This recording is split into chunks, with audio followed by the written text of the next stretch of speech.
Hello दोस्तों, आशा करता हूँ आप सभी अच्छे होंगे। तो दोस्तों, केबीएस, एनबीएस और बाकी टीचर डीटी जैसे एग्ज़ाम चल रहे हैं इस टाइम। और सभी एग्ज़ामों में साइंस के इम्पोर्टेंट क्वेश्चन आते हैं।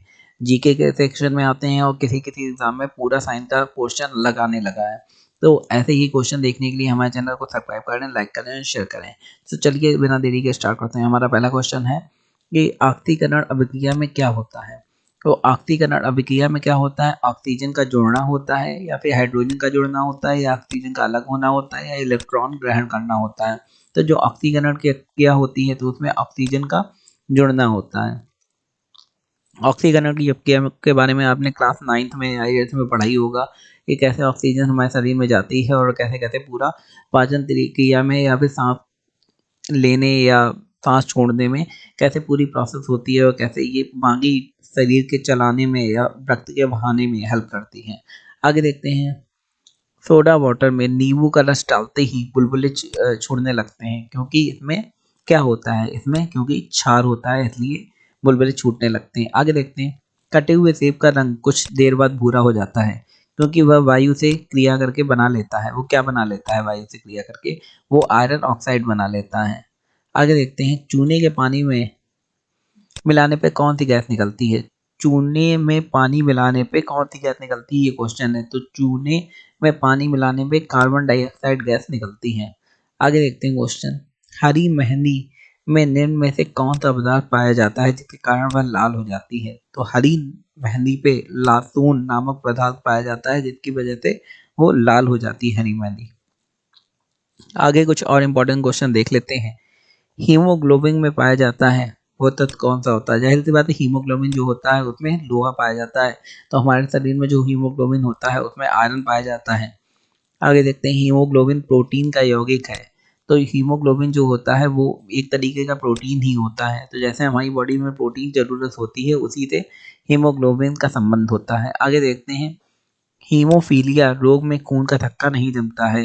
तो इसमें प्रॉब्लम ये हो जाती है, जब आपको चोट लगती है तो फिर आपका खून बहता रहता है। खून का थक्का ना जमने से आपकी मौत भी हो सकती है। आगे देखते हैं। शरीर के अंदर रक्त को जमने से हिपैरिन नामक प्रोटीन रोकता है। हमारे शरीर में जो रक्त होता है वो बहता रहता है, जमता क्यों नहीं? क्वेश्चन ये है।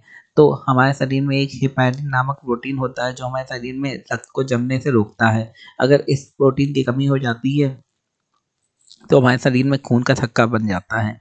आगे देखते हैं। हिपैरिन नाम का प्रोटीन का उत्पादन यकृत द्वारा होता है। तभी कहते हैं यकृत अगर खराब हो जाता है आपका तो फिर आपके शरीर में हिपैरिन नामक प्रोटीन का बनना बंद हो जाता है। आगे देखते हैं। रक्त का अध्ययन हेमाटोलॉजी कहलाता है। रक्त का जो अध्ययन होता है, जैसे हमारे शरीर में जो ब्लड होता है अलग अलग तरीके के ओ ए, तो इन सब का अध्ययन हेमाटोलॉजी कहलाता है। रक्त के थक्का बनने में प्लेटलेट का सहायक होता है। तो जो हमारे शरीर में प्लेटलेट की कमी हो जाती है उसकी वजह से रक्त का थक्का नहीं बनता है। तो प्लेटलेट रक्त के थक्का बनने में सहायक होता है। प्लेटलेट की मृत्यु प्लीहा में होती है। आगे देखते हैं। रक्त का थक्का जमाने की सहायता विटामिन के द्वारा होती है। तो जब हम लोग रक्त का थक्का हमारे शरीर में जमता है तो उसमें विटामिन के का भी बहुत बड़ा सहयोग या हाथ होता है। आगे देखते हैं। रुधिर का तरल भाग प्लाज्मा होता है। जो हमारे शरीर में रुधिर मतलब रक्त होता है उसका तरल भाग क्या कहलाता है? वो कहलाता है प्लाज्मा। रक्त का 60% भाग प्लाज्मा होता है। ये भी काफ़ी इंपॉर्टेंट क्वेश्चन है और काफ़ी एग्जाम में पूछा जा चुका है कि रक्त का कितना भाग प्लाज्मा होता है। वो 60% होता है। आगे देखते हैं। पदार्थ की चतुर्थ अवस्था प्लाज्मा कहलाती है। आगे देखते हैं। रक्त में पाई जाने वाली धातु क्या होती है? लोहा। तो आयरन जो होता है वो रक्त में पाया जाता है। आगे देखते हैं। प्लीहा ब्लड बैंक कहलाता है। ब्लड बैंक क्या होता है? जहाँ पे ब्लड को रखा जाता है तो उसे प्लीहा कहते हैं। आगे देखते हैं। आरबीसी मतलब कब्रागाह शमशान प्लीहा है। आगे देखते हैं। स्वस्थ मनुष्य के शरीर में रक्त का औसत 5 से 6 लीटर होता है। तो अगर कोई मनुष्य स्वस्थ है, ये भी काफी इंपॉर्टेंट क्वेश्चन काफी जगह आ चुका है कि स्वस्थ मनुष्य के शरीर में रक्त का कितना औसत होता है? 5 से 6 लीटर का औसत होता है। आगे देखते हैं क्वेश्चन। रक्त समूह ए बी और ओ होते हैं। रक्त के अलग अलग समूह होते हैं। ए पॉजिटिव, बी पॉजिटिव या नेगेटिव में हो सकते हैं। ए बी पॉजिटिव या ओ पॉजिटिव और नेगेटिव में हो सकते हैं। तो ए बी और ओ इन 4 तरीके के रक्त समूह होते हैं। रक्त समूह की खोज लेड स्टीनर ने की थी। ये भी काफ़ी इंपॉर्टेंट क्वेश्चन है, किसने की थी, काफ़ी लोगों को ये नहीं पता होता है। आगे देखते हैं सर्वदाता रक्त समूह कौन सा है, ओ। तो ओ समूह सर्वदाता में आता है, जिसका भी रक्त समूह ओ है वो अपना रक्त दान दे सकता है। सर्वग्राही रक्त समूह कौन सा है, ए बी। ए बी रक्त समूह सर्वग्राही है, मतलब अगर आपका रक्त समूह ए बी है तो आप हर तरीके के रक्त को ले सकते हैं।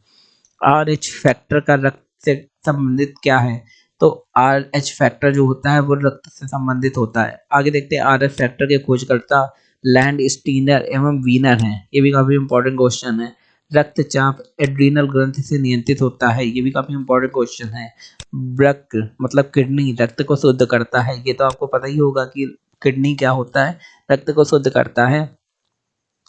ये रक्त से गंदगी और गंदे पदार्थों को निकाल के अपने शरीर से निकाल देता है। जैसे जो हम लोग बाथरूम जाते हैं या उसके जरिए जो रक्त में गंदगी होती है उसे निकाल देता है। रक्त के शुद्धिकरण की प्रक्रिया को डायलिसिस कहते हैं। जैसे आपने पढ़ा होगा कि डायलिसिस की प्रक्रिया चल रही है, कोई मरीज है उसका डायलिसिस होता है तो वो रक्त को शुद्धि करने का काम हो रहा है। आगे देखते हैं वक्र में मूत्र का निर्माण होता है। तो हमारे शरीर में जो वक्र होता है वहाँ पे यूरिन बनती है।